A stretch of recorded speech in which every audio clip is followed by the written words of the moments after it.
Hello, I'm Dudley Thompson, and welcome again to WDT Media TV for the hot news and review feature. The hot topic of our today, as you all know, is the big talking point, the Ritz Cafe unauthorized party that was held in the Grill. And the Minister, Desmond McKenzie, addressed that issue while speaking in a post-cabinet press briefing. He met with the management last week, Friday, and following the investigations that was done, it was discovered that Ritz Cafe was operating without a place of amusement license, which is a requirement for them to operate. They were in compliance with the certification from the Jamaica Fire Brigade and from the public health body in Westmoreland. We extended the closure of Ritz Cafe for another 4 days and advised them that it is important that they obtain the necessary license in terms of the places of amusement license. They applied to the Westmoreland Municipal Corporation, presenting a copy of a insurance policy that is also a requirement in order for the license to be issued. And on that basis, they obtained the license, and therefore the decision was taken to reopen the establishment. He also went on to add that I would like to also advise the country that other actions have been taken against the management of Ritz Cafe. There has been questions as to whether or not the police have intervened in this matter. And I can say with certainty that charges have been brought following investigations and questions and answer sessions with the management of Ritz Cafe along with the attorneys, and that charges were laid yesterday against individuals associated with Ritz Cafe. And the minister also made this revelation. We have been using the same protocol since March last year to ensure that we gain the compliance under the Disaster Risk Management Act, and we will continue to exercise those powers under the Disaster Risk Act.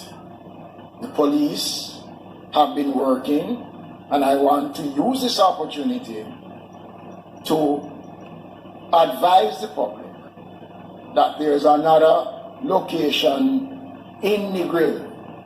I'm not prepared to name that location, but we are calling them to a meeting shortly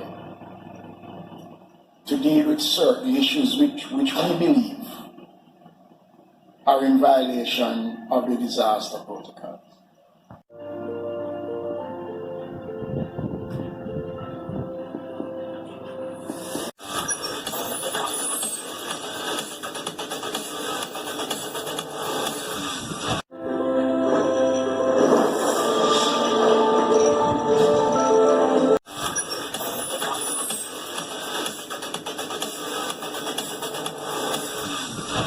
And remember, we have a credit to your cell phone given away today. And guess what?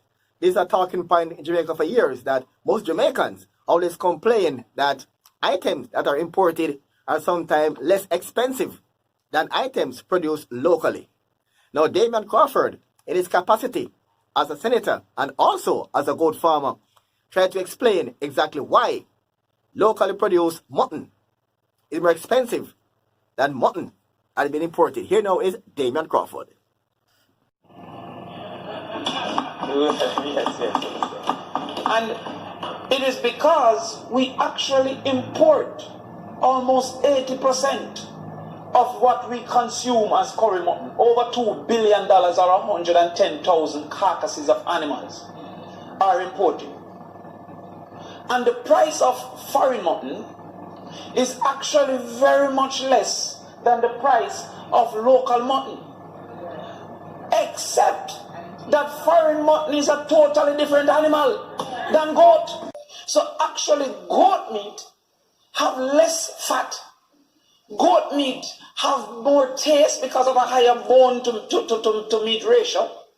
And goat meat is often younger than foreign mutton, which is the rejected mother of the lamb market. So how would I be able to compete with your garbage if I am selling my priority product? What happens is within the lamb industry, you have a set of mothers for a particular period of time, because in the Western and the bigger countries they eat lamb. The lamb is a baby sheep.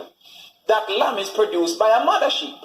That mother sheep, after a while, is no longer an efficient producer of baby sheep.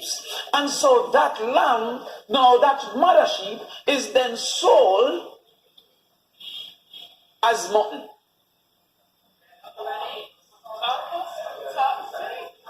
Yes. But the lack of knowledge has caused for a man to go to the meat shop and ask why it is that local goats are there compared to foreign mutton. And this could become law in Jamaica very soon, that if you're a dog owner and your dog attack persons in the public space and they're injured, you could be held liable. Since the announcement, we are still seeing dogs roaming at nights on Jamaican streets. Let's now take a look.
Barking at me?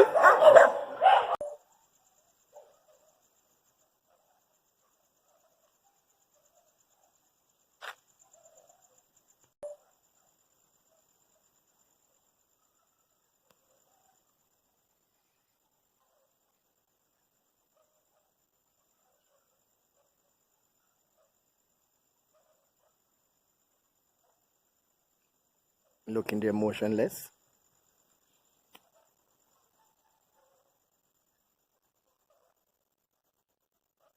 On the public roadway.